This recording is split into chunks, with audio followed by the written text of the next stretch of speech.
Hey everyone, welcome to Bass Cafe with Holly and Dean. We are here to bring you everything about bass. Yes, this podcast is in specific for bass players, but it's really for any kind of music lover or anyone who loves melody and just wants to get an understanding and hear about and learn about some history. Yeah, we're going to talk about the history of bass and music, the history of mixing, the history of music production, and we're going to center that all kind of around the aspect of bass. Mainly because that's the commonality that Dean and I have is we both have been touring bassists. So we want to bring everyone kind of a bass specific YouTube series and have some fun with it. And in this episode in specific, we're going to find out why bass really is just so important. And for me, in my opinion, it's what makes the hips shake, That's right. and we're going to go into a couple of those different points right now. Yeah. So let's start out with the history of bass. So as you can see here, I have my stand up, and this was the staple of the low end tone back in the days before the 50s. You would go to see a band and they would have usually a stand up bassist. In the 1950s, however, Leo Fender came out with this beauty, the electric bass. And it's very, very similar to the stand-up bass. It's just a lot smaller, and obviously, the difference between an acoustic guitar and a bass guitar. It has electronics in it. So the reason they needed to do this was because what happened in the 50s is you had more of the rock and roll boom, and the bands were getting louder. So the bands needed something to kind of push through with that low end. So they made an electric bass and put it through some amplification. You can still find stand-ups now that have pickups on them, and you can plug them in and stuff. But it was very easy to run around on stage with this guy versus that guy. So it was Unless you're Peter Steele. yeah. Yeah, unless you're Peter Steele, or if you're in one of those big bands and they stand up on top of the bass and stuff and do all that Right, the stuff. rockabilly bands. Rockabilly, yeah, yeah. And So it's really the invention of the log by Les Paul, right? He's the guy who made electric guitars go yeah, electric, yeah, or made guitars go electric rather for solid body. And once they got solid body, they could turn up because they didn't feed back, right? So bass had to do the same thing, I guess. yeah, yeah. You otherwise you wouldn't be able to hear the low end. So then in the 60s and 70s, that's when music got even louder, and you had bands that were doing more metal and just more super rock and roll. So you definitely had to have more amplification then. So then you came into uh, really big speakers and more amps and And festivals too, right? We definitely had like a pop up of festivals in the 60s for massive groups. And when you have that many people, you have to be loud enough for everyone to hear it. absolutely, absolutely. Yeah, and actually, what's funny is now I went to because we're in COVID days. I went to a Cypress Hill show, and they had it was out at a parking lot, so everyone was turned up in their car. But I still just don't get. I don't want to be that far away from a speaker when I'm at a show, you know. Yeah, the whole So objective is to feel the bass in your chest. right, and so the evolution of, if you go back and look at the 60s, like Woodstock, for instance, and you look at, they had a bunch of speakers up there, but everybody was so far away. So In the just, mud. yeah, in the mud. So basically, concerts have really changed the way that we listen to music. They've really added a lot more The way we've experienced experience to it. music. Yeah, absolutely. Absolutely. And another thing that really has changed the way that we experience music is just the mixing and production of music in general.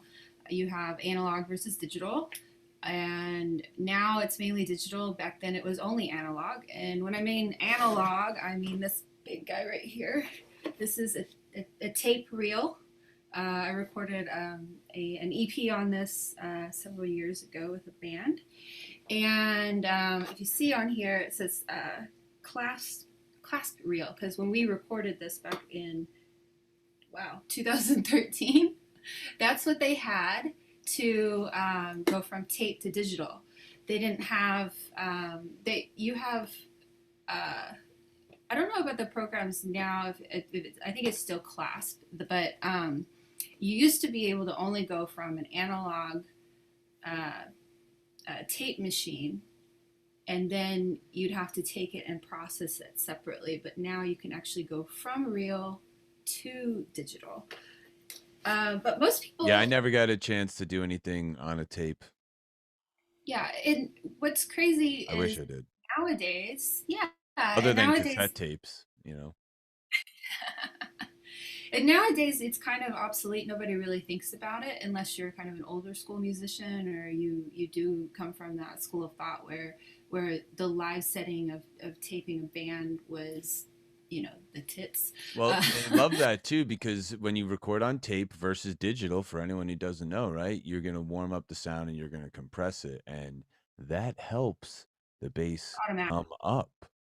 It helps the bass get heard in sections when it would be drowned out. Yeah, yeah, yeah. And now, though, everything has taken such a big turn into digital that you can create a lot of those sounds as well. So there's a lot of people who will say, don't spend the money on tape, just go to digital and run it through certain analog processors, or you can just add certain inputs or plugins or anything on it that would help you with that sound.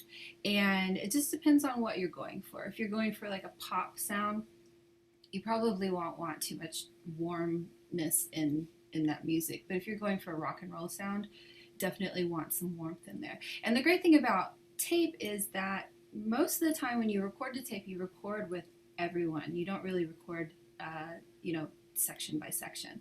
So if you're in a room full of your with your band and you're playing and you're getting that, you're actually capturing that live essence of recording, which is also very sentimental to most musicians, is I the did do my first album that way. to Um, digital. no, everyone all at once in one big room, and it was 7-string metal, and it was crazy. Um, it was so good. It was so good. It was so comfortable. You know, in that band, we used to rehearse 5 times a week, so for us to have done it individually probably would have been harder. Mhm. And our second album, though, we did one person at a time. We actually didn't even see each other in the studio. So, how did you feel about the differences between recording together and apart? I'll tell you that recording apart, we were tighter, um, for sure, because you hear your mistakes versus leaving those mistakes in, right? And that's another thing that happens when you go on tape, right? You can only record So so many. many times. Yeah, the tape gets thin, and unfortunately, well, I mean, fortunately and unfortunately, some people say it's really cool to be able to hear another song that was recorded very faintly, because what happens with tape is it's all a magnetic, it's all magnetic, right? So when you're magnetically changing the tape itself, you can still re-record over that. Erase it and re-record over it, but you're going to hear the thinner the tape gets, the more you're going to hear what was already processed on that tape. So in old records, you can actually go back and listen, and you can hear like uh, faint, like kind of ghost songs in the background of other parts they recorded on there. Do you know that Aerosmith, I forget what album it is, but there's a famous song where in the middle of the song you can just hear a door close because they paid all this money for the studio and they're like, well, if we're paying all this money for the studio, we want to like capture the essence of the studio. So they tracked the tape and they recorded it all night long just to get like the hum of the room. Mm-hmm. And there's a famous part like in a song where you just hear, I guess someone must have showed up in the middle of the night, must have forgot their keys or something, and then they slam, they walk in and then they slam a door. And it's in the song. It's there. Like wouldn't happen digital. That Yeah, wouldn't have happened. Not at all. Those little treasures are all throughout music history, and they would never happen if you just did digital. There's speaking of bands, and this is probably great for a bass player's style of music. There's Steven's Last Night in Town Hmm. by Ben Folds Five. Okay. In that song, the whole band's playing in the singer's living room, and right in this break, his phone rings, and it just happens to be in the same key as the song, so they left it in. Perfect. Right. You get that cool stuff. You do get that cool stuff, yeah. And you don't get it when you record to this. This is this is your digital hard drive. It's so funny because I was just talking to my engineer that recorded both of these EPs, and he was telling me that he has my other hard drive. So the other thing that you have to worry about when you go and record analog versus digital is this: you're gonna spend, when I bought this was in 2013. I bought this, it was $365 or 360, something like that, just for one. And we did 5 songs on this and barely made it. Fast forward to, when was this done? 2017, I think, 4 years later. I switched to digital, and I had to buy 2 of these, and these are like 100 and something a piece as well. But you need them. You really need to make sure that.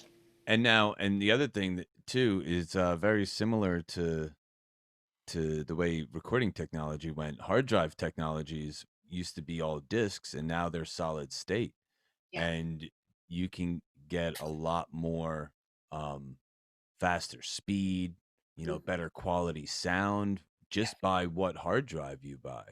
yeah, and that's And if why. it's going to be cross platform or not, Yeah. And that's why this one in particular is what I was told to get by my engineer, and I got 2. He has a backup, and then I have this one, and it's important to do that's a that good because plan. you want a backup of your music. If he ever wanted, um, if I ever wanted to go back and redo this, I can't. I just have this one. But because I have a backup of this music, if I lose this, or say he lost his, I still have another one. And even though this is a huge hard drive and it's really heavy, it still is very important to keep all of your music on one, and you just kind of archive it and put it away. You don't want to keep putting more music and more stuff on there. You want to really protect your music, I guess is what I'm trying to say. And Right. So you separate a lot by band. Like I always have band hard drives, right? But on my own personal stuff, I mean, I have 8 billion hard drives. I yeah, used to have these big hard drives. Nowadays with like my Mac, you yeah. get these little external solid state terabyte drives, and that's it. You Yeah, know. I have several of those as well. But the thing about when you're mixing, when you're producing music, is you're going through a lot of processing power. So you want to make sure that you have something that can handle what you're doing. And if you're doing, say, a 16 song record, you're going to need as much space as possible. Right. And that's where I totally think about solid state nowadays too, because you could run anything off of it, right? Where Yeah. back in the day, even with never you mind tape, right? Those spin up hard drives. Mhm. You'd hear them spin up, and sometimes that would even come through the music, just like tape. And again, those hard drives were basically almost a digital version of tape, because they were just recording on that same disc over and over and over Yeah, again. rewritable. Yeah, Yep. it's And nowadays it's all zeros and ones. It's just information. only information. Yeah. And you can still capture a lot because, microphones have come a long way as well. You can still roll as much tape or not tape. That's what we say because that's just how it's always been. You can roll as much recording as you want in a session and add it in and everything, and that's why it has come so far. And that's the evolution of it. Is it what we used to have was so limited, and now we have everything, but we still want to keep that serendipity of the recording and Right. The uh, the nostalgia. the nostalgia of the recording. Yeah, absolutely. Yeah. Yeah, and so did you ever find layer with like that you liked the way things were layered, or would you layer less with tape, right? Because how many tracks was that? So with this tape in particular, we had we have a drummer with several mics, and we have the singer with and she's a guitar player, and I was bass player, and we had another guitar player. So lots of stuff going on at once. Right, and you're limited to the amount of tracks as to whatever mixer you have versus with digital stuff, you can have as many tracks as Pro Tools will load up. Yeah, and that's where the whole thing, we're capturing the sound, we're capturing ourselves as a live band. I also enjoyed I'm um, pounding coffee during this since this is Bass Cafe. Space Cafe. I the last recordings I did was with Zepparella, and we were doing a music video. So we do a song and then a music video. I think we did two songs and two music videos in one day. I think I can't remember, but anyways, when we're recording, we actually would play live and record that digitally, and then you'd go through each track, and if I had to go over a part, then you could go back and come back in where I need to, or fix a part or whatnot. You And know, that's another thing real quick, that just dawned on me, in all the times we've talked about all this, is going from tape to digital, right? We definitely wound up getting more singles yeah, because we didn't, you didn't have to worry about, well, I gotta, thing on the tape. I gotta fill the tape. I Yeah. bought this tape, I gotta use it all, right? You don't, you, And can you imagine? I mean, this is tape in 2013, and how much did it cost back in oh, the day? dude, in 2012 when I did my album, uh, we did not purchase the tape because it was more expensive than that actually. Yeah, It was somewhere around that time where I think, and I'm pretty sure, and people will probably comment on this, but I'm pretty confident in this, where tape was at a loss and there weren't that many tape distributors until Slash wanted to do his album, and he like bought up all these rolls of tape, and then all of a sudden with that came this insurgence of tape manufacturers starting up again, yeah, making it more accessible. And it's funny because that's totally more accessible now in 2020 than it was in 2011 for sure. yeah, Like it died out, but then like albums came back because CDs died, so it's like, when you record to tape, it's better for a record too, yeah, because you're getting that natural compression. And like that's one thing that some bands that I've been a part of, we've tracked albums, right? For CDs, but then some bands make cassettes or records from that same mix, and you shouldn't and you can't because like it's not mixed for that. It's mixed for digital, right? And so when you take that and then you process it on the tape, it'll probably make it, definitely makes it better for cassette tapes and for vinyls. yeah, yeah. And there's also when you're recording and you're processing and reprocessing things, or sending them and resending them, you lose a lot of that quality as well. I learned a lot about that working with Chris Bell when we were working on any of the records that I've worked on with him. Is he's very specific about where the digital print goes and where it ends up. It's very important. Right. To go off of what Holly was saying earlier, the introduction of frets, right? So she talked a lot about how the bass itself evolved, and how that changed people's approach. And I really wanted to expand on that because having the P bass, having frets added in, gave us the availability to play in shapes, right? Versus by just having to know where to be by ear, right? We can play faster when we don't have to have that feedback. I can look and see versus have to try and hear, Yeah. right? So the adding of that definitely added to musicians playing faster. Um, and then technology of frets. Not only did we have the addition to frets, but the frets of yesteryear are not the frets of today. Nowadays, we have plect frets where they're laser leveled. We have stainless steel frets. We have jumbo frets. We have small frets. We have mini frets. We have half fretless. We have, like there's all of these crazy options that we have available. And then the quality of the wood, drying out the wood, all of this making an instrument be so precise Mhm. when it was put in your hands. Now, like, you have that upright bass. Well, one of the most famous instruments that was made in that fashion, right, are Stradivarius's violins, the Stradivari violins, right?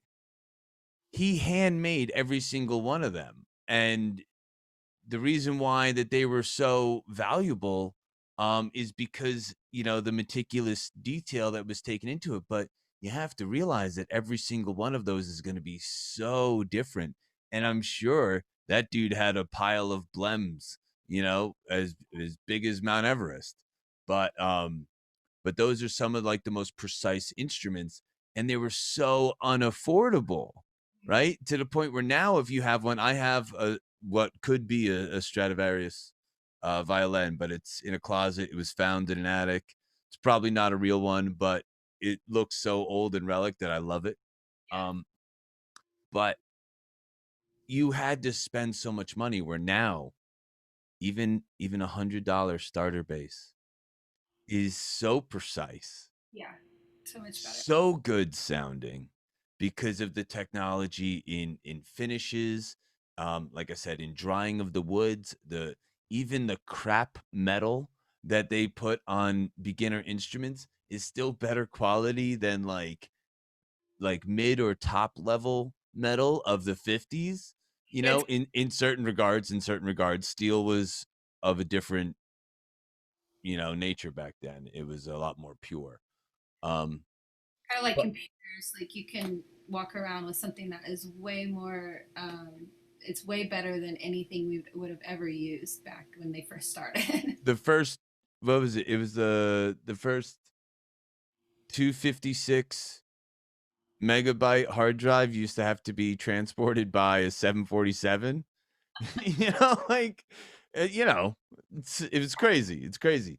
But yeah, so just that the overall technology, right? The hardness of the metals, the purity of the metals, and then the invention of the internet, where everyone can just go and troll everyone else about how, this product, that product, how this spec is better than that spec.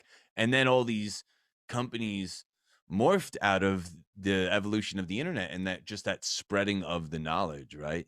Um, and then on top of all of that, I know a dude who plays cello in orchestras, and he would tell me stories about spending $400 on a set of strings for his cello and his upright basses. And like, he would buy some like 200-year-old strings, Yeah. right?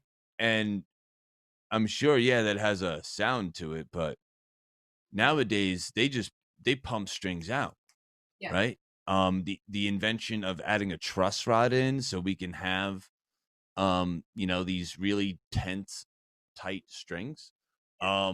And then what quality those metals are made out of. Again, we have all of these phosphor bronze, we have steel core, we have hex core, we have round core, we have round wound, we have flat wound. Semi flat wound. Yeah, yeah, right. um And we'll and definitely. Oh, go ahead. no, no, no, go. Well, we're gonna get into a lot more of that in another episode, but it's true. Yeah, I'm There's. riffing, I'm sorry. It's okay. Don't worry. But yeah, so and then the other thing what you said too, is analog versus digital, right? We went from tube to solid state, and then we went from back to tube, and then now we're in not just solid state, but we have like IR, right? Impulse response. And that's so important. That's the elitist move now. It's not even just having the latest quality in digital equipment, but now it's having, the most accurate sound, because going, as we've discussed several times on this so far, going from yesteryear's sound to today's sound, we the process is different, and we do lose information, and you don't get the same sounds going from a tube amplifier or a solid state amplifier versus through an Axe-Fx or GT1000 or a Kemper. Yeah. It is different, and impulse response really matters. Yeah. And then on top of that, the 60s, the 70s, and the 80s happened. And nowadays we don't just like, either pluck or slap. There's tapping, with the slapping. There's hammer-ons, pull-offs. So again, we adding in the frets to the bass, we get all of these techniques that are just more easily available to pull off live. And being an electric bass versus a stand-up bass, right? We get to move around. Mhm. If you look at the video footage of me, I'm all over the stage. You know how much harder that would be if I had an upright, like Yeah. um Both have like this crazy stage presence where we're on one side of the stage and we're on the other side of the stage, and yeah, we can't really, you can't do that with a stand-up I bass. mean, don't get me wrong. I would whip that thing around you know, like So nobody's business, but but um even like this guy, I mean, this guy's heavy, and I've played 3 4 hour shows with this one, and it hurts your back. Like you have to make sure that you're in shape as well. right, and that's another addition to technology in the bass, because back in the day, finishes and the woods and everything used to be so heavy, right? Mhm. Guitars and basses, everything used to be so heavy. My five strings, these two five strings that I have that I use when I play for Nita, I had Ibanez BTB five string that I used to play in other bands, and with the finish on it, it was so heavy, and it was only 10 years older. These they don't have much finish on them other than like the clear, right? And the other one just had this thick, transparent green on Yeah, it. And I'll tell you, that makes your bases so heavy. the And paint. even this, like, and the addition to longer scale like this is a 35-inch scale, where Fender basses were smaller scale. And then once bands started not only getting louder, right, they also started tuning down further and further and further, and the bass had to go with it. And with these short scale basses, unless we want strings this big around, we need to make that scale longer. So that added technology as well. And again, with the planing of the woods, with the qualities of the woods, that allowed for the bass to evolve alongside the needs of current music. Yeah, yeah, exactly. Um, you can tell. I mean, the strings on these basses are pretty similar, but just the neck in general. Um, and even on some of my other basses, just the neck will be thinner, or this is probably the thickest one that I have, but they'll be thinner. They'll be a little bit shorter. Now, Uh, the other very noticeable thing that I get to see from my perspective of you holding those two, it's like try and hit the top note on that upright bass, yeah, and you got to reach around like you're putting it in a headlock, yeah, yeah. versus that cutout and just sliding all the way up and just jumping up there, like being able to be flashy, Mm-hmm. really opened up for us as bass. So, well, I was just expanding on the fact that we used to use all tube amplifiers to get our warmth, just like Holly used to do or told us about with tape, right? We would go for that warmth and go for that compression. And the same thing with all these amps. This right here, I know it's back here behind here, but this is an Ampeg SVT2 Pro. This amp right here has six tubes in it. Sorry, six power tubes in it. It has 13 tubes. It has 7 preamp tubes or something like that. It's crazy. Um, it's a beast. It's a beast. And it's super heavy. And nowadays I fly into gigs too, right? And this right here, this is like 80 pounds. Mm-hmm. I really don't remember how many tubes are in there. It might be like, I know for sure there's 6 power tubes. There might only be 3 preamp tubes. But all these things, man, they're heavy. They sit here, right? I have my Axe effects that I use for everything Mhm. and digital, right? I not only do I have all of these amps, Yeah. but I have all of the other amps possible, and it's in a 26-pound case that fits in an overhead. Wonderful. I would get a hernia. I could bring this on a plane and put it in the overhead, but I got news for you. If there was ever turbulence and that thing flew out, it Oh, would kill someone. It yeah, you would be dead. If definitely. my axe effects fell on anyone, even if it fell right on your face, you get a bump. Yeah. Yeah. You know? My my amps have changed a lot over the years too. I don't have my solid state in here, but I do have a solid state amp that I've used for most of my time being a bass player. But recently, when I became part of Zepparella, I purchased the hybrid 800 Bassman from Fender, and it's tube and solid state. Right. Solid state power amp and then tube preamp. Only 15 pounds. Right. But I'll listen, I'll tell you though, as much as I'll sit here and I'll be an advocate for technology and digital and all that convenience, when I get time and I plug in Mhm. to these things, boy does it sound so good. Yeah. Like, boy, like when you play on digital, you can get used to it, right? But if you go back and then you just like get rid of your pedal board, just take your guitar or your bass or whatever your instrument is, and just plug it into a nice tube amplifier and turn it up Marty McFly style. I don't care what it is; it just has this texture to it that and the way I view this with the digital amps, some are closer than others, but even in their best cases, um, they're never quite 100% of that sound. They're Yeah. always missing something, and that something is a tube. And that's what it's missing. It's just missing the tube. And It's kind of explaining how filters work on pictures, right? So you take a selfie and you're like, oh, it's fine, but I'd rather look a little bit, a little different. And so you put a nice filter on there, like, oh, that's bomb filter. That's a bomb selfie, It's right, kind of the same thing for guitar, If you really want to have the correct tone, you have to find that tone that's good for you. And a lot of people, especially in rock and roll music and metal, we like that warm tone that we get from tubes. right. And but as bass players, the advantage we have over guitar players is when we play through a solid state bass amp, it sounds awesome.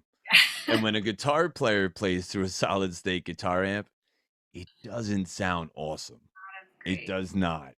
Those high frequencies, they just, Yeah, they when you have so much high frequency going on, your brain does not react the same way to it as a low and frequency. another thing too that's great about technology, there's Sans amps. You ever use the Sans amp?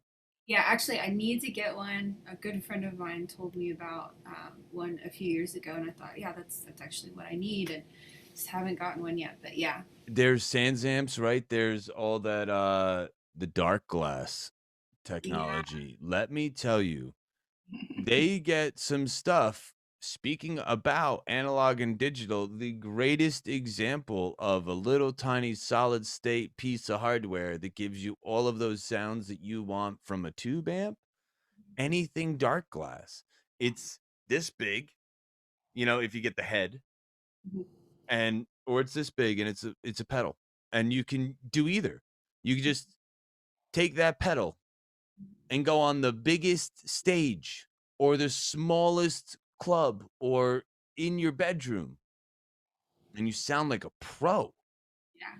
How can you not be a better bass player nowadays when you have this stuff? Like how It, can you not? you teach, and I also teach, and I one of the first things I think we probably both go through with our students is when they're when they're signing up for lessons or they're trying to find their bass or their what they want to play on. You really have to talk to them about tone, and you have to make sure that they're going to be able to find the right tone, because if you have a guitar and you don't like the tone, you're probably not going to want to play it. And so the good I, thing. I I will agree and disagree with that. I think we look at that like adults looking at children. I think that I played bass and guitar both on a metal zone for years and thought it sounded good. Just I did it for a long time and we all thought it sounded good, and then I'm like, I won't touch a metal zone. I Yeah, yeah. There's definitely a thing called developing your ears, and we're going to definitely talk about that later on when we talk about teaching and what bassists should be learning. But So you got a chance to ask one of your friends a couple of questions too to join us, right? yeah, so Chris Bell is one of the best engineers on the planet, in my opinion. From what I've heard, from what I've heard. Yeah, he worked with. I mean, he did the Eagles' last record, and it was their best record they ever did. So that's nice. Whoa, that's a lot considering Hotel I think California. that's all I have to say, right? But no, he worked with he's worked with Destiny's Child. He did their first record. He did all of Kenny Wayne Shepherd's music. He's actually worked at Blade Studios, which is where I recorded several projects. In And, LA? no, this was in Shreveport. Oh, Louisiana. So Shreveport, this is what happened. So I, he's I from, oh, I at that studio there right by the Elvis statue? no, Oh, no, because I was there. One of my friends, we went to Shreveport. They wanted to see all the True Blood stuff. yeah, And like right in the center where they used to have that vampire bar, there's that yeah. This is awesome recording studio with the worst ever. If you ever go to Shreveport, uh, they have the absolute worst ever example of an Elvis Presley statue. It okay. is the ugliest, most disgusting example. And if Elvis looked like that, he would not have been on TV. Okay, well, perfect. I'll have to go look next time I'm there. No, this is out kind of more in the country. So Louisiana, I don't know if their laws have changed, but they passed legislation several years ago that if you were in the arts, because New Orleans is huge in the arts community and stuff, but Yeah, if you were in the arts, then you were given certain tax discounts. So they built this that's nice. multi-million-dollar studio out there, and they were able to buy all of the equipment just off of what they saved, I guess. So it worked out great. And Yeah, well, when you do incentives like that for businesses, it works out. Mhm. And Kenny Wayne Shepherd's dad was a big part of this studio. And you know what's crazy? What's really crazy? Funny fact. You know that song Susie Q? Yeah.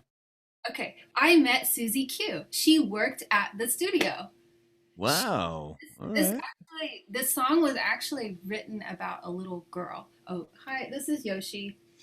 Oh, hi, Yoshi. Yoshi's making an appearance. Do you eat eggs? Huh? No, I was asking Yoshi if he ate eggs. He eats eggs. He does eat eggs sometimes. He's hanging out with me today, so anyways, he wanted some time. So at the studio, the girl who runs the first front desk, her name is Susie, and she was the little girl that Susie Q was written about. Susie Q, I didn't know Susie Q was written about a little girl.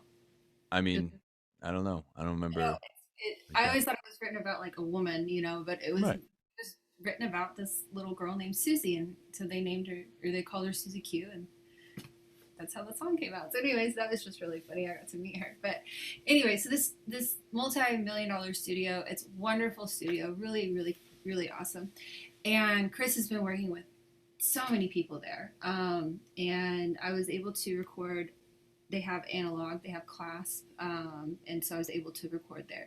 The studio's gone now, and he's actually working out of his home studio, and then he rents out. Like everybody, because technology. Well, on my second record I did with him, the one where we did the digital, we did all of the drums at this place called Firehouse Studios, and so it was this huge room, and we were doing When the Levee Breaks, so we wanted that huge, drum sounds. Right. gorgeous big studio. And then we did everything else except for the guitars at his house. And then Gary Hoey did guitars, and he just flew them in. So basically, Chris was able to mix and master or mix everything at home, and then Gavin Larson mastered everything. Gavin's worked with like the Foo Fighters and those people. So Awesome. with the IMAX and all those people. So I had all of these really really awesome people working on my record, and so Chris I've known for many years, and yes, I definitely wanted to ask him some questions about what he. So you've been working with him for like a decade too, right? Yeah, since 2013. So All right. Wow. That's long, long time. Yeah, he's a very good friend of mine. Really awesome. And he has just got one of the best ears that I know of in the business, and he's just a Pro Tools aficionado, and so of course I always want to work with him. And he just knows a lot about everything. Sorry, the dog is pushing up against the desk. Okay, Sam. Sorry. Okay, so Yoshi wants to be your co-host. yeah, Yoshi wants to be the co-host. So I heard you got a chance to catch up with Chris and ask him a few questions. Yeah, so I wanted to know since he has been at the forefront of the analog to digital transition this whole time, he's been doing this for so many years. I wanted to know if he's satisfied with the evolution of how digital recording is, and also any reasons for not going back to recording analog. Right. So here's what he said about that. Not recording analog, I can give you about 500 reasons, but do I miss analog? I do. I'll just say that, I think ever since we went digital, all we keep doing is trying to get back to the same place where we left off with, which was with analog. But with that being said, I think it's just more time efficient, easier on artist budgets. Sonically, I'm getting probably better sounds than I used to. I would say over the last few years, I've been at 96K since I started in digital, other than working on like digital tape machines like the Sony 3324 or like, D88s and stuff like that back when we first started switching over. But I think with the way the budgets are, there, it's just not, doesn't make any sense to go to 2-inch anymore.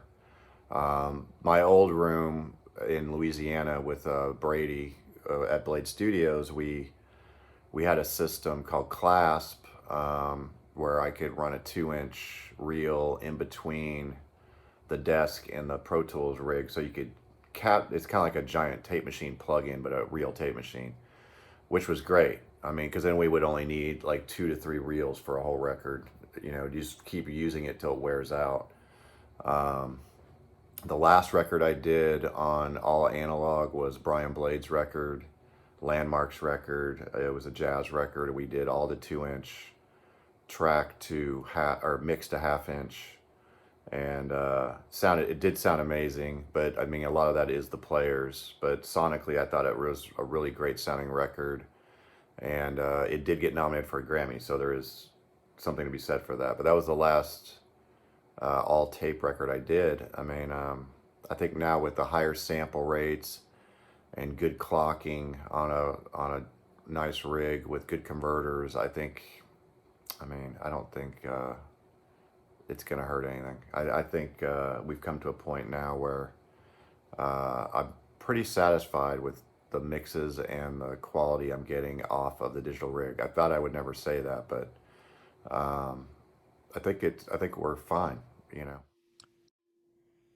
It's so nice to get a professional's point of view on conversations that I've had with my friends for so many years, even in our garages and stuff. So, I heard you also had some other questions for him too, right? Yeah, I asked him, being a professional engineer, what he looks for in a session bassist. I can't wait to hear what he has to say about Yeah. that. Yeah. I would say no more than 4 strings. I'm just kidding. Um, I think the session bassist needs to have a good groove. I think they need to really lock with the drummer. So I like what if I'm producing, I usually try to find a drummer and a bassist that play together on a regular basis. So that they're a unit, that the drums and the bass are their own unit. That's because that's the foundation of the whole recording, especially on the low end. And uh, make sure the bassist is following the kick pattern. I mean, this is all, you know, standard things. But yeah, usually just somebody with a good groove and good feel and good musicality, just like any other musician. All right. So I also asked him where he thinks the evolution of mixing and mastering is going to be in the next 10 years. Is it going to be at home rig studios all the way? Or are we going to see a difference in how we go to the studio and actually record and make our music? If we ever go to the studio again. Which is why this is an important topic and an important question. I think everything's just gonna be DIs and digital zeros and ones. That's it. But that's just me. All right, well, let's listen to what Chris has to say. It's a good question. Hopefully, we're making more money. Hopefully, we make more money off streaming. I mean, I don't really know in the next 10 years what's going to happen. I bet you know, the way I like to do a record is still go into the studio and have everybody in the same room together. That's just the way I've always worked. That's the way I think a record should be done. Um, I don't, I mean, I'd like the convenience of being able to send a session to a player and have them lay a part down at their house and send it back. But I don't feel like we really get the interaction or the everybody's locked together as a tight unit when they're not playing at the same time. So the way I know I'm still gonna be making records in 10 years is still going to a studio and using a studio and have everybody in the same room. Um, One of my newer ideas is like right behind me, you can see a couple racks of gear. I'm creating a rig where I'm mobile, so I don't have the overhead of a brick and mortar because it's just not cost effective, and a studio is a horrible business plan. I mean, this is awful. You have millions of dollars worth of gear, or hundreds of thousands of dollars worth of gear. Uh, our last room, I mean, we had $600,000 worth of gear, and that has to get paid for. And the budgets right now just aren't big enough, I don't think, to sustain a large studio or the kind of studio that I'm used to working in. But I will still definitely work in studios making records. I might take the project home to mix, but or we find a room like what I was mentioned earlier. We go find a sonically awesome space that we want to work in, that's inspiring to the musicians, inspiring to, you know, everybody in the project, and we record in that space. And I bring all the gear in to make a record. Right now, I've been using these new Neve RMP D8 converters and preamps. So I have 24 channels of mobile Class A Neve preamps and a bunch of other pre's as well that I've previously owned.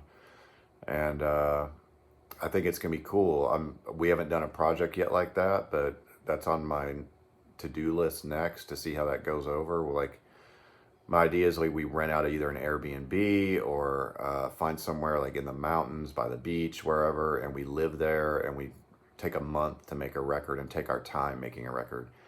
One of the biggest problems I've had in the last 10 years, I think, is we're always having to hurry because of the budget. And it used to be we were going into the studio with a huge budget. I mean, they were kind of ridiculous how big they were, but and most of the songs weren't even written yet. It would be creating the songs, and I think that's how you would come up with some of those magic moments where probably would have never happened if everybody was already pre-rehearsed or with charts. And I think some of the greatest records that have ever been made were done like that, where everything was done on the fly, and you're like, wow, that was really cool, or wow, that'll never happen twice, you know. But so that's my next plan, I think, is to be mobile and make a record where the artist wants to make a record. Not they don't have to come to my studio or to a studio that I use, or we create a record wherever we want to make a record or whatever's inspiring to the artist. But I guess that's all. That's all for me. Hope you're doing well, Holly. Give me a shout. Talk soon. So this Oh, would be the first episode of Bass so Cafe with Holly and Dean, right? congratulations. And we did it. We did it. We actually had a lot more planned out on this, and we can just talk for hours. So some of the things we're just going to continue on in the next episode. So I can't wait to see you guys there. Holly, this is so much fun. Yeah, this is great. And, you know, Dean and I, we've been working on this for the past several months, trying to get just this step to come to fruition. Right, we're here now. Like we've spent countless hours emailing and texting and writing scripts and brainstorming. It's been a lot of work just to get to right here. So this is really cool. This is really cool. I'm excited for it. Yeah, me too. And I think that we gave a lot of really good information. And I really hope that everyone takes this and they continue to listen to us. And if you have any questions or comments, please leave them below. We'd be more than happy to answer them. We're going to eventually in the future do an entire Q&A session with everybody. And so we'll probably save some of those questions for then. And if we can get to you in the comments, then we'll do that as well. Yeah, and just keep your ear to the ground because this is going to be evolving as time goes on, just like the age-old bass. You know, we are as we get more comfortable and get to do all this other interaction with people, we are going to branch out and give you guys as much information as possible. I do know that in some of the later episodes, we are going to have tabs, we are going to have instructional videos. It's just a process, you know, and we're just working through it. So I'm so happy. Check out Dean Music Official on allthings.com, Instagram, Facebook. That's how you'd find me. You can reach out to me or comment below. Holly and I are going to be doing this. And Holly? Yeah, mine is at hollywestmusic.com. You can find everything there, and then all my handles are usually at hollywestmusic. Pretty simple. Pretty simple. Well, I'm Holly West and I do music. right, right. Thank you so much. Have a great night, everybody. Thanks for joining us, everyone. Yeah, bye.